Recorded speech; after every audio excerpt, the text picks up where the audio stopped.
আমার আব্বার ২ বিয়া। আমার আব্বু কোটিপতি, এইজন্য ছোটকালে আব্বু মা ফেলাইতে হয়ে চলে যায়। বড় ভাই ১-১.৫ বছর পালে, পরে উনিও বিয়ে করে চলে যায়। রাগ হয়ে ওই জন্য আইসা পড়ছি। তোমার বাবা কোটিপতি, তোমার মার কি হয়েছিল? বাবা সাইরা যাওয়ার পরে মার ২ বিয়ে হয়েছে। মাও কিছুদিন দেখার পরে গিয়ে জায়গা। পরে বড় ভাই ১ বছর দেখার পরে গেছে গা, বড় ভাই ফেলাই ফেলে। একজন কোটিপতির ছেলে হয়ে কমলাপুর রেল স্টেশনে থাকতে হবে, এটা কখনো ভেবেছিলে তুমি? না না, কখনো ভাবিনি। আল্লাহর ইচ্ছা, আল্লাহ যদি মৃত্যু দিয়ে দেবো, সমস্যা নেই। কত বছর হয়ে যায়, কেউ আইসাও তো একবার খোঁজ লইলো না যে কেমন আছিস তুই। কমলাপুর রেল স্টেশনে যখনকার আসলা তখনকার তোমার বয়স কত ছিল? ৮ বছর হবে। ৮ বছরের একটা শিশু কমলাপুর রেল স্টেশনে চলে আসলো, কিভাবে আসলো সে? একটা লঞ্চে করে আসছি। পুলিশ অফিসার আইসা কয়, বাবা তুমি কই যাবা? আমি কই যাব ঢাকা রেল স্টেশনে। কয় তুমি কি করো? আমি কই এমন এমন অবস্থা, আমি আইসা পড়ছি।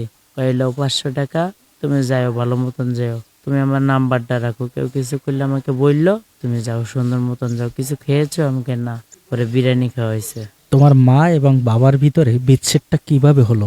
বড় ভাই ১.৫ লাখ টাকা আব্বুর পকেটেতে চুরি করছে, মার নাম পইরা গেছে। পরে মায়েরে ফেলাইটিয়া মারছে, মারে ফেলার পরে পরে বাবা গেছে গা অন্য বেডের লগে। তোমাদের জীবনে যে একটি কালো অধ্যায় তৈরি হলো, এর পিছনের কারণটা হলো তোমার ভাই, এটা কি তুমি বিশ্বাস করো? সিসি ক্যামেরাতে ধরা খাইছে, আমি নিজের চোখে দেখছি। রাত ১:৩০টার সময় উঠছে। আমি কই যান? কয় দেখি টাকা ঢোকার আলোচনা আছে। পরে দিদি পকেটেতে টাকা লইছে, মারছে। আব্বুরে কইছি, বিশ্বাস করে না। পরে আব্বু ফেলাই টুলাই গেছে গা। কখনো কি ভাইকে প্রশ্ন করেছিলে যে তোমার জন্য আমার মায়ের বা আমাদের সংসারের এই অবস্থাটা হলো, এজন্য তো তুমি দায়ী, কেন এই কাজটা করছিলে? আমি এই কথা জিজ্ঞেস করছি, আমার ২-৩টা থাবড় দিছে। পুলিশের দ্বারে, আমগো থানার এসআইয়ের দ্বারে যাই বিচার দিছি। কয় বাবা তুই যে এই সত্যি কথা কস না মিছা কথা কস, এটা তার প্রমাণ কি? প্রমাণ ডান, তাহলে তোর কথা বিশ্বাস করব, নাইলে না, তুই যা এখন।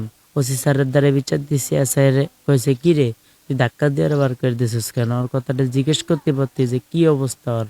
স্যার কয় কি যে স্যার ওর প্রমাণ নাই, স্যার কেমনে বিশ্বাস করবো, এই জন্য তালিকা লয় নাই। তুমি আসতে পারো। তুমি বলছিলে তোমার বাবা কোটিপতি, উনি কি করেন? বাবার বিজনেস আছে, মদের বিজনেস আছে, ডেলি অনেক কোটি টাকা কামায়। মানে মাদকের বিজনেস আছে, এটা কোথায় পরিচালনা করে? না, সে লন্ডন। তোমার বাবা কি লন্ডনেই থাকে? বাংলাদেশেও থাকতো আর কি, যেসব বিজনেস চালাইতো, টাকা বিকাশ মেরে দিত। উনি অনেক কোটিপতি আছিল, ওনার লোক অনেক মানুষ আসতো, অন্যান্য মানুষ অনেক সম্মান করতো, এমপির মতন। বডিগার্ড আছিল, অনেক সম্মানী ছিল। মানুষ জানতো না যে উনি বিজনেস করে এরমের, উনি জানতো যে ব্যবসায়ী করে এরমের। মানুষ জানতো উনি ব্যবসা করেন, সৎ ব্যবসা করেন, সেই ব্যবসার আড়ালে উনি মাদক ব্যবসা করতেন, সেই টাকা দিয়ে কোটিপতি হয়েছেন তিনি, এখন লন্ডনে অবস্থান করছে। লন্ডনে থাকে, হ্যাঁ। ওনার বউ বাচ্চা লয়ে ২টা বিয়ে করছে, আর একটা বিয়ে করে ওই মেয়েটারে বাগাইতে হয়ে গেছে। ২টা মেয়ে হয়েছে, একটা পোলা হয়েছে। এখন অন্য জায়গা থাকে, লন্ডনে থাকে আর কি। একজন কোটিপতির সন্তান কমলাপুর রেল স্টেশনে ঘুমাচ্ছে, সেখানে খাচ্ছে, এই মানবতার জীবন যাপন করছে, কেমন লাগছে নিজের কাছে এইগুলান ভাবতে?